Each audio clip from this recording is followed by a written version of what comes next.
আজি হৈছে ২৬ নৱেম্বৰ। আজিৰ সন্ধিয়াৰ কেইটামান খবৰ আপোনালোকলৈ লৈ আহিছোঁ। আপোনালোকে ভিডিঅ'টো শেষলৈকে চাব বুলি আশা কৰিলোঁ। তো প্ৰথমটো খবৰ হৈছে, মই মুখ্যমন্ত্ৰী হৈ থকালৈকে, মই যেতিয়া মুখ্যমন্ত্ৰী হৈ থাকিম তেতিয়ালৈকে মিয়া শান্তিত থাকিব নোৱাৰিব। যিসকলে অবৈধভাৱে তেওঁলোকে চৰকাৰী মাটি দখল কৰি আছে, সেই মিয়াক কেতিয়াও মই শান্তিত থাকিবলৈ নিদিওঁ, মাননীয় মুখ্যমন্ত্ৰী মহোদয়ে জনাইছে। আৰু যি উচ্ছেদ প্ৰক্ৰিয়া সেইখিনি চলিয়ে থাকিব। নেক্সটটো খবৰ হৈছে, BTC, ডিমা হাছাও আৰু কাৰ্বি আংলঙত সকলোৱে দুজনীকৈ বিয়া পাতিব পাৰিব। ভাল খবৰ। তো এনেদৰে ধেমেলীয়া সুৰত কৈছে হাগ্ৰামা মহিলাৰে। যিহেতু এতিয়া এই যি আইন নতুনকৈ প্ৰণয়ন হ'ব বা হৈছে, এইখিনি ক্ষেত্ৰত এতিয়া হাগ্ৰামা মহিলাই এনেদৰে কৈছে, BTC আৰু ডিমা হাছাও আৰু কাৰ্বি আংলঙত সকলোৱে দুজনীকৈ বিয়া পাতিব পাৰিব, কোনো কথা নাই। তো এনেদৰে ভাল খবৰ বুলি জনাইছে হাগ্ৰামা মহিলাই। তো সেইবিলাকতো কৰি থাকে, সেইখিনি আপোনালোকে জানে। নেক্সটটো খবৰ হৈছে, বিৰোধী এই যি বিধানসভাত তিৱাৰী আয়োগৰ প্ৰতিবেদনক দাখিলক লৈ বিৰোধী দলপতি দেৱব্ৰত শইকীয়াৰ প্ৰতিক্ৰিয়া। তো বিধানসভাত তিৱাৰী আয়োগৰ প্ৰতিবেদন দাখিলক লৈ বিৰোধী দলপতি দেৱব্ৰত শইকীয়াৰ সেইখিনি আজি প্ৰতিক্ৰিয়া প্ৰকাশ কৰি তেওঁ সেইখিনি কৈছে, ক'বলগীয়াখিনি যি যেনেদৰে কয়। তো বিধানসভা আজি দ্বিতীয়টো দিন। নেক্সটটো খবৰ হৈছে, বিধানসভাৰ শীতকালীন অধিৱেশনৰ আজি দ্বিতীয় দিন। যিহেতু আপোনালোকে গম পায় যোৱাকালিৰ পৰা অনুষ্ঠিত হৈছে সেইখিনি অধিৱেশন, আৰু শীতকালীন অধিৱেশনৰ আজি হৈছে দ্বিতীয়টো দিন।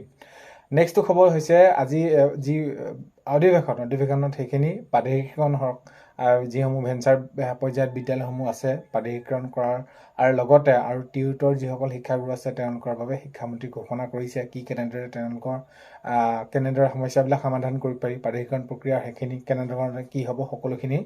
তো তেনেদৰে সেইখিনি উল্লেখ কৰিছে আজি বিধানসভাৰ তেনেদৰে সদনত। তো তেনেদৰে সেইখিনি ঘোষণা কৰিছে প্ৰাদেশিকৰণ আৰু টিউটৰসকলৰ ক্ষেত্ৰত।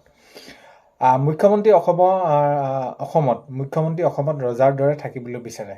তো শাসকীয় দল বা হওক বিৰোধী হওক, এইখিনি প্ৰত্যুত্তৰবিলাক থাকেই ইজনে আনজনৰ প্ৰতি। তো মুখ্যমন্ত্ৰী অসমত ৰজাৰ দৰে থাকিবলৈ বিচাৰে, এনেদৰে মন্তব্য কৰিছে গৌৰৱ গগৈ ডাঙৰীয়াই মন্তব্য কৰিছে যে মুখ্যমন্ত্ৰী অসমত ৰজাৰ দৰে থাকিবলৈ বিচাৰে।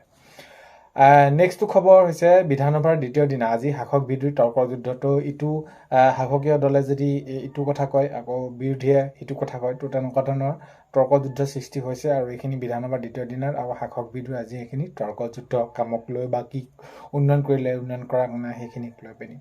নেক্সটটো খবৰ হৈছে, ৰেচন কাৰ্ডৰ হিতাধিকাৰী কিয় লাভ কৰা নাই।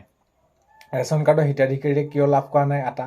তো এইখিনি ক্ষেত্ৰত বিধায়ক মনোৰঞ্জন তালুকদাৰে প্ৰশ্ন উত্থাপন কৰিছে, আটাটো পাব লাগে। তো এইখিনি বিধানসভা আজি সেইখিনি সদনত তেনেদৰে সেইখিনি উল্লেখ কৰিছে যে ৰেচন কাৰ্ডৰ হিতাধিকাৰী এটা পাব লাগে, এনেদৰে জনাইছে বিধায়ক মনোৰঞ্জন তালুকদাৰে।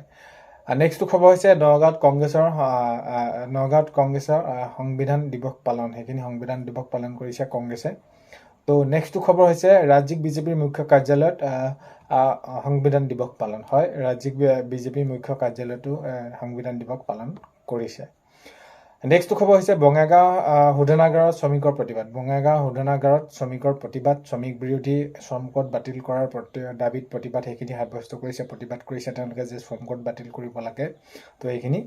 নেক্সটটো খবৰ হৈছে, সদনত আজি শিক্ষক কৰ্মচাৰী পদ প্ৰাধিকৰণ সংশোধনী বিধেয়ক। হয়, মই ভিডিঅ' প্ৰথমতে আপোনালোকক কৈছোঁ যে আজি সদনত শিক্ষাগুৰুসকলৰ সেই যি টিউটৰসকলৰ আৰু যি প্ৰাধিকৰণ, যিখিনি পদ প্ৰাধিকৰণ কৰাক লৈ ভেঞ্চাৰ পৰ্যায়ত বিদ্যালয়সমূহ আছে সেইখিনিক লৈ সদনত আজি শিক্ষক কৰ্মচাৰী পদ প্ৰাধিকৰণৰ সংশোধনী বিধেয়ক। নেক্সটটো হৈছে, আকৌ ৰেচন কাৰ্ড দিয়া হ'ব। ৰেচন কাৰ্ড যিসকলে পোৱা নাই এতিয়াও তেওঁলোকৰ বাবে ৰেচন কাৰ্ডৰ সেইখিনি ব্যৱস্থা কৰি দিয়া হ'ব, আৰু তেওঁলোকে সেই ৰেচন কাৰ্ড পালে বিভিন্ন ধৰণৰ সুবিধাখিনি লাভ কৰিব। চ' আজি এইখিনি খবৰ আপোনালোকক জনালোঁ। ভিডিঅ'টো আপোনালোকে শেষলৈকে চোৱাৰ বাবে বহুতেই বেছি ধন্যবাদ। এইখিনিতে আপোনালোকক এটা অনুৰোধ কৰিম, চেনেলটোলৈ যদি আপোনালোক নতুনকৈ আহিছে, ছাবস্ক্ৰাইব কৰাৰ লগতে কাষতে থকা বেল আইকনটো প্ৰেছ কৰি অল কৰি থ'ব, যাতে নতুন এটা ভিডিঅ' দিয়াৰ লগে লগে আপোনালোকে আগতীয়াকৈ চাবলৈ পায়। অন্য এটা ভিডিঅ'তে লগ পোৱাৰ আশাৰে আজিলৈ